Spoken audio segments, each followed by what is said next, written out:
普通の仕事した方がいいやろうかとか、もし悩んでる人が目の前にいたら、いや諦めんときって言ってしまうと思う。やっぱり、それはなんか、確かに無責任ではあるんですけど、でもやっぱり諦めんときってなると思います。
最初のきっかけはまあ知ってはもちろんいたんですけど、漆のものがあるっていうのは。ただそれを将来の選択肢の中にあり得るっていうのを知ったのは、園部に当時あった専門学校で漆工っていうコースがあるっていうので知ったっていう感じですね。それまでは漆芸の作品を見るとか器を使って感動するとか、そういう出会いは全くなしです。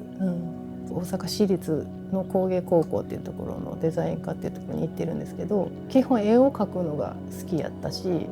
得意やと思ってたんです。自分は勉強は好きじゃないし、そっちの方面で生きていきたいと思って、高校の月にデザイン科に入ってるんですけど、すごいそこで挫折感を味わっていて、上には上がいるし、自分のねなんか力のなさみたいなのもすごく感じるし、特にそこは商業デザイン、販売を促進するための消費社会のそのスピードの中でやっていくっていうのがすごい大きいことのように感じて、なかなかちょっと自分には難しい、私にはできないっていうすごい挫折感みたいなのがあって、その後すぐに私引きこもりを1年ぐらいやってるんです。高校生終わってからとても外に出られなかったんですけど、やっぱり生きていかなければならないと思った時に、職人になりたいっていうかね、個性が大事とか自分らしさが大事とか言われる時代っていうか、それを求められると苦しいっていうのがすごく大きかって、個性を完全に捨てきって生きれたらいいのになっていうのが結構大きくあって、それで職人になりたいと思ったんです。最初は技術を磨いてそれで生きていけれたらいいなっていうのが大きくて、漆芸じゃなくてもよかったんです。それでどっかないかなっていうので専門学校を見つけて入って、だから最初は金工にしようかなとか木工にしようかなとかで見に行ったりはしてたんですけど、その漆の教室が一番静かやったので、多分それが一番落ち着いた、金槌の音もないし、機械の音もないし、それで多分選んだのかなって。おしゃべりなんですけどね私やっぱり歴史が長いので、誰がこんなこと思いついたんやろって思う技法がいっぱいあるんです。そもそも樹液を塗ろうって思った人、それは多分接着力があるからこれに使ってみようとか、これを塗ったら長持ちするからこれを塗って、器に使おうとかね、多分その生活の中で気づきがあって出てきたことなんでしょうけど、なんかそれプラスそこから先の発展ぶりが、その蒔絵とか細かい超絶技巧みたいな技術の発展ぶりがすごいちょっとこうなんていう変態的というか、とても面白いんです。だから一体こんな風にしようってどういうタイミングで思ったのかなとか思うのはすごい楽しい。だから自分もやってて、蒔絵の工程の中でここまで綺麗に磨くっていうのが決まりみたいなのはあるんですけど、途中でこっちの方が綺麗なんじゃないかとか、セオリー通りじゃなくてひねるみたいな時に一番楽しいと思うんやけど、昔の職人さんもなんか発見があって新しい技法が生まれたりとかしたんちゃうかなとか思うのはやってて楽しい。素材と言えるほど扱えなんかコントロール下に置けないので漆ってもう思ったようにはいかへんかったりするから、なんかやっぱりずっと機嫌取ってる気持ちでいます。こんだけ下から湿度もあるし温度もあるし厚みもいいはずやからちゃんと乾いてやっていうような気持ちでいつも乾かしてるっていう感じ。いつまでたっても結構頼むでって思いながら、描く線とか色使いとかそういうのが矢野さんらしいって言われて、そうなのかなって自分でも思ったりするところですけど、自分らしくなくても生きていけるように職人になろうと思って漆芸の世界に入ったのに作家でやってるっていうのは不思議やなって自分でもよく思うんです。現実的に職人の仕事がなかったっていうのはすごく大きいんですけど、漆の業界でもしあったら職人でやってたかもしれへんなって思ってます。綺麗に塗れるんです。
どういうものでどういう絵柄のものと食卓の中で調和を取れて私のものがそこに入っていけるかなとか、お料理と合わせた時にとか考えられるようにちょっとなってきたかなって最近思ってます。割とインスタグラムとかでお客さんが出してくれはるんです。こんな風に使ってっていうのを綺麗に写真、私のものだけじゃなくていろんな作家さんの器で楽しまれてて、そういうのを見る機会が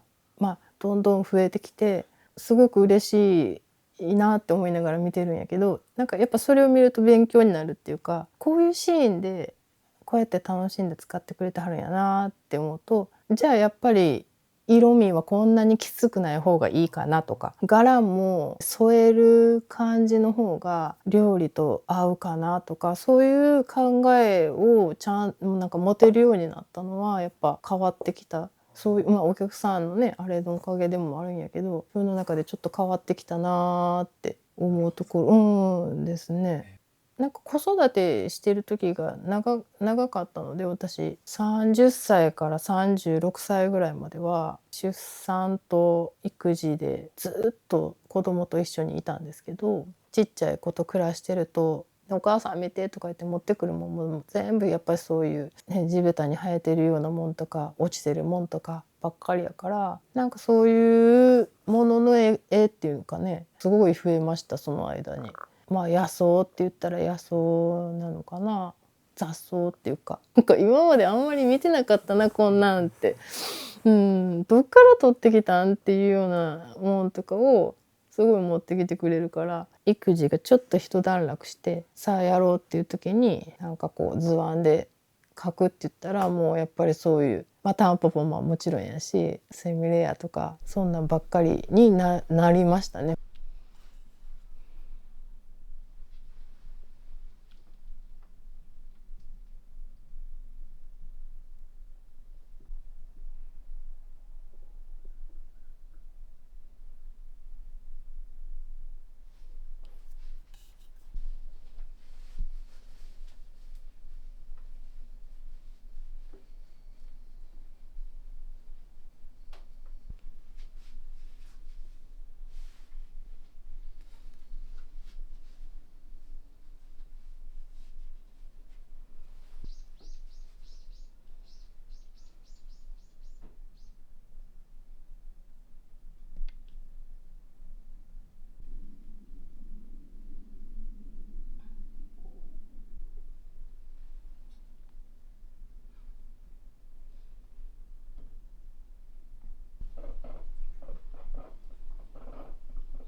例えばちょっと前にも言われたことあるんです。その子供できたら作品作りってできなくなるんちゃうかっていう不安があるんですって。旦那さんもそんな作家さんやっててどうやって来はったんですかって、お子さん3人もいはって2人とも作家でどうやってやってきはったんですかって聞かれたことあったんですけど、なんか思い出したくもないような悲惨な時期もあったんです。それこそお金もないし時間もないしっていう時もあったし、大変な時もあったけど、なんか大丈夫だよなんてとても言えない、頑張ったらなんとかなるよなんて無責任なこととても言えないけど、大変な目に遭うんですよ。したいことをしようと思えば、自分の我を通そうと思えば家族も巻き込むんですよ。子供のことも夫のことも我慢させたり諦めさせたり待たせたり、そんなことばっかりなんですよ。だけど悩んでる人が子供を産まん方がいいやろかとか、作品作りとか頑張らんと普通の仕事した方がいいやろうかとか、もし悩んでる人が目の前にいたらいや諦めんときって言ってしまうと思う。やっぱり、それはなんか確かに無責任ではあるんですけど、でもやっぱり諦めんときってなると思います。巻き込みますけどね、周りを。夫が背中を押してくれたのもあるし、子供たちもね背中を押してくれたのもあるし、他に一体じゃあ自分には何ができんのって。でもすっごい言われましたよ。そんなんで食べていけるわけないって、漆なんかで特に蒔絵なんかでとか言われて、2人でそれで食べていくなんてできるわけないっていうのはもうすごい言われまして、まあ確かに頑張ったけどもう本当におかげさまですってよく思います。買い支えてもらうっていうのが最近すごいしみじみと感じる。お客さんには本当にもうありがとうございますっていつも、